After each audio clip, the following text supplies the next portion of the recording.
Bonjour, bonsoir à tous. Je fais un petit podcast du moment pour exprimer, comme d'habitude, mon point de vue à ma manière, à ma façon. Toujours ce qui me vient en tête quand je suis le plus serein possible. Parce que comment rester serein face à ce monde complètement absurde, complètement, moi je pense, d'une certaine part irréel, mais d'une certaine part qui est fait pour, au contraire, mieux nous enchaîner, mieux nous garder sous un système de contrôle et pas de révolte, pas de révolution, pas de rébellion, voilà. Que tout soit dans les règles et les lois cosmiques de l'univers, c'est vrai. Mais d'un autre côté, qu'ils puissent veiller à une certaine normalité. Alors je pense que d'une certaine part, n'importe qui a besoin d'une certaine normalité. C'est complètement compréhensible. Je pense pas que d'un certain point de vue, on puisse vouloir du mal aux autres, à moins qu'on soit assez interféré et qu'on soit de mauvaise nature. Parce que c'est ça, en fait, quand par exemple, il arrive des choses dans ce monde et que ça arrive aux autres, forcément, ça va pas affecter tellement une personne si c'est ses proches, par exemple. Et donc, certaines personnes n'ont même pas conscience de ça. Je peux comprendre qu'il faut survivre, je peux comprendre, je comprends tout à fait. Mais bon, il se peut, oui, que il y ait des gens qui soient jamais rassasiés, qui soient jamais contents, qui soient jamais, voilà, comment dire, rechargés d'une certaine manière, que ça soit en énergie ou autre, hein.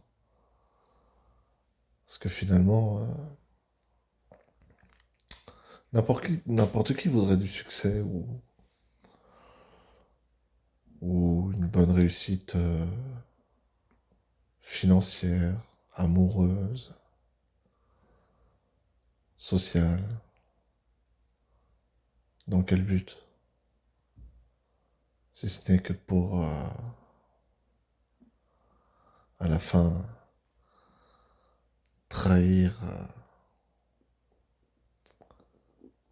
son propre don,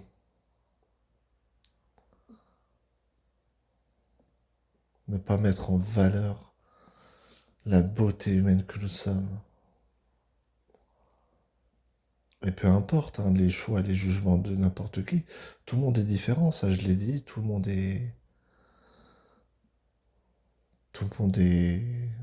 a des qualités à un certain niveau, tout le monde espère le meilleur pour son prochain.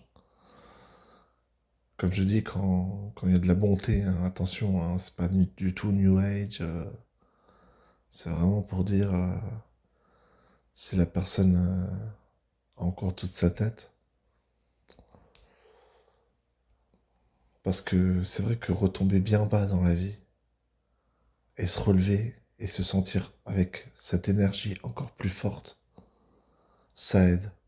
Et ça peut même être une sorte de reflet d'un miroir, même dimensionnel, de plusieurs vies ou de plusieurs vies d'incarnation ou d'autres, existentielles, qui en fait donne cet espoir et cette envie de réussir, mais par des bons moyens, pas en ayant tronqué ses valeurs. Parce que forcément, là, ça devient problématique en fait. Ça devient problématique pour tous, parce que certaines personnes pourraient penser, tiens, mais lui il a ça, mais pourquoi moi j'ai pas ça, pourquoi lui réussit, pourquoi. Et en fait, c'est juste des valeurs de code. Par exemple, il y a des livres, que ce soit sur le développement personnel ou sur l'attirance un peu occulte de comment réussir et bien entreprendre sa vie, il y a le code du futur. Euh, c'est ce que décrit un peu Philippe Guimand et Charlotte Michelin. Alors, forcément, eux, ils parlent de la, comment dire, la physicalité du futur, le, un peu des ovnis, un peu de tout ce qui est, on va dire, métaphysique, mais il y a des bonnes choses pour moi. Pour moi, il y a des bonnes choses. Mais c'est embourbé un peu de ce que la personne, en fait, essaye d'expliquer à sa manière, en fait. Chacun a sa manière d'expliquer les choses. Chacun a sa manière de faire les choses. Voilà, c'est ça ce qui fait une bonne œuvre de qualité. Et je peux comprendre que entre les lignes, chacun, même s'il a son mot à dire, hein, c'est normal, chacun essaye de, au contraire, faire passer un message pour pouvoir transmettre l'information.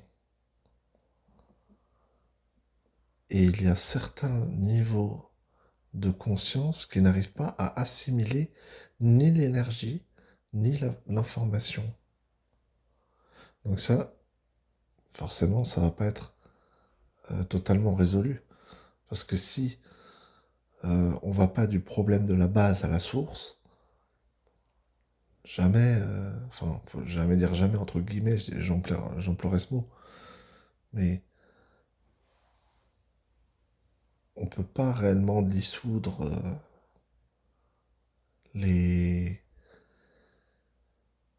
les négativités et absorber le flux de continuité, de réussite qu'on a tous en nous en fait. Donc comme on dit, quand on veut, on peut, ok. Mais d'un côté, on peut tellement vouloir, mais pas pouvoir. Et dans ce mot pouvoir, il y a quelque chose de dérangeant en fait. Parce qu'à partir du moment, imaginons, comme dans les trois vœux de Aladdin et Jafar, où il propose des vœux, voilà, des vœux. Comme on nous propose à la fin de l'année des vœux, meilleurs vœux, les vœux. Ah, je souhaite ça. Oh, je voudrais ça. J'attire ça. Eh bien, même si on aurait tout ce qu'on voudrait, enfin, pas tous, mais ce qu'on pourrait imaginer, en fait, visualiser, de la part de notre néocortex préfrontal, et visualisé par la glande pinéale, tout ce qu'on souhaiterait avoir. Et qu'est-ce que... Ça serait ça aussi. On peut inverser la question. Pas faire une inversion accusatoire, mais inverser la chose. Euh, et se dire, oui, j'ai droit à trois choses. Ou toujours le numéro 3. 3, 3, 3. Voilà, 11, 22, 44, 55. Toujours les nombres jumeaux, binaires. Toujours ce qui se suit, en fait, dans une continuité des choses. Les nombres maîtres, comme on appelle ça. Et forcément, c'est pas donné à tout le monde. Parce qu'il peut y avoir aussi, comme je dis, cette inversion des choses qui, qui va pousser la personne à s'autodétruire pour, dans la matérialité des choses, l'incarnation de la matière, vouloir ce qu'il souhaite visualiser en fait, dans, dans son imaginaire, ou bien dans le contextuel. Parce que même les plus belles œuvres de peinture portent quand même du subliminal derrière. Il y a des dessins de Disney, on le voit bien. C'est d'abord, ils dessinent autre chose avant de dessiner tout ce qu'ils parcourent dans leur crayon, dans leur dessin, dans leur feutre. Et c'est là où ça absorbe l'énergie, en fait, comme les sigils, finalement. C'est une sorte comme de dévotion, en fait, d'adoration, mais déguisée, en fait. Donc à chacun de percevoir le subtil, hein, forcément. Personne ne jettera la pierre sur ça à la personne qui essaie de comprendre et d'améliorer les choses et, et de pouvoir avancer dans la vie, hein, dans son parcours, en fait. Mais il y a plusieurs techniques, il y a plusieurs méthodes. C'est à nous de, selon notre fréquence, en fait, selon ce qu'on vibre, en fait. Donc, ce que je veux dire par là, pour parler des auteurs que j'ai cités, je dis pas forcément il faut être d'accord avec un auteur, il faut prendre les pièces du puzzle, les assembler et construire son histoire, en fait. Après, il y a plusieurs techniques, ce qui vibre avec nous, ce qu'on ressent, ce qu'on attire et ce qu'on crée, ce qu'on aime, en fait. Ce qui se joue le plus à nous.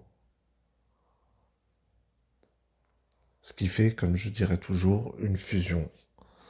Voilà, la fusion des choses. Et c'est ça qui donne accès à, non pas la pardon, la superficialité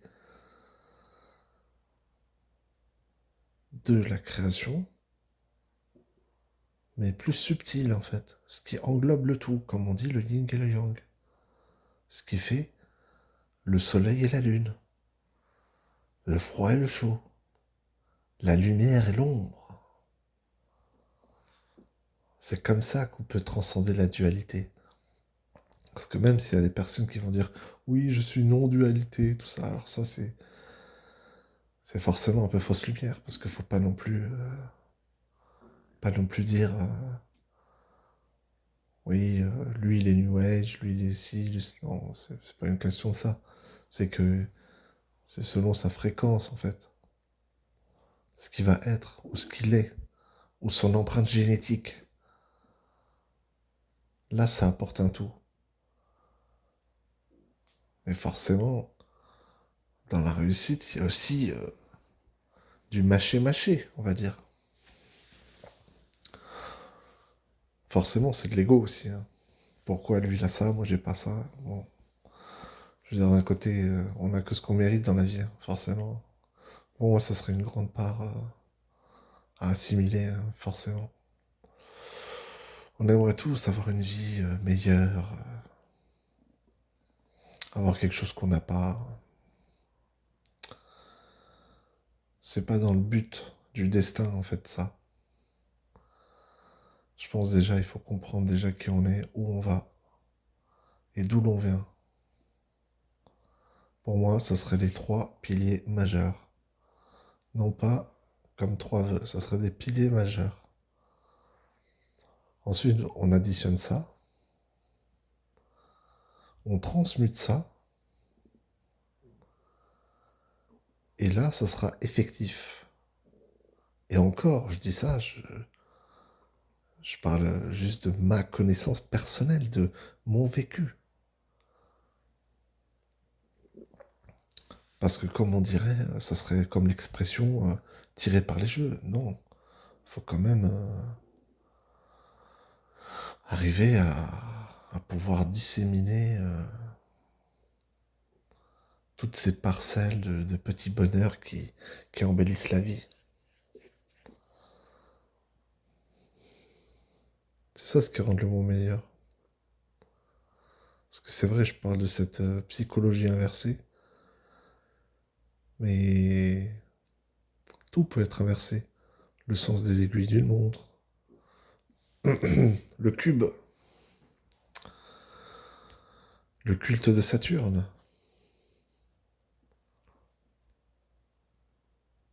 L'obsidienne noire de John Dee. Et qu'est-ce qu'on a? On a des écrans à fond noir. Donc, si on s'en réfère à la série Black Mirror, il y a des consciences qui seront prises dans ce jeu vidéo virtuel qui arrive à grands pas dans la vie. Tout ça pour récolter de la ressource.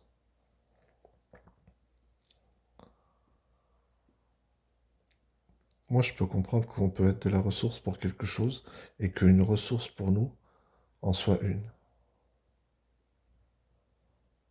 Ce qui crée un tout, hein, forcément. Mais on peut marcher dans le positif tout en évitant le négatif.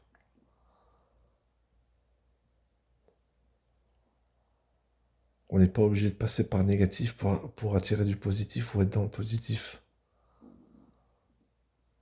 Mais ça se peut aussi qu'on soit dans le positif et à la fin qu'on bascule dans le négatif. Donc forcément, dans ce terrain de jeu de vie non linéaire, tout est déjà acté en fait, tout est déjà tracé. Tout est déjà écrit. C'est à nous de réécrire l'histoire. Notre histoire. Pas dans une histoire falsifiée.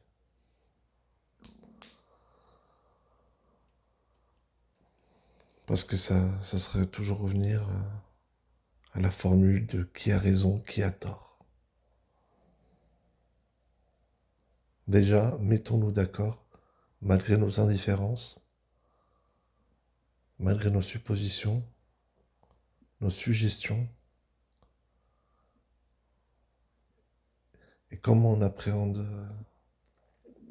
le futur dans un passé qu'on peut méconnaître, comme dans un futur qu'on peut méconnaître, comme dans un présent qu'on appréhende. C'est là la clé de la solution. Le remède de mathématiques.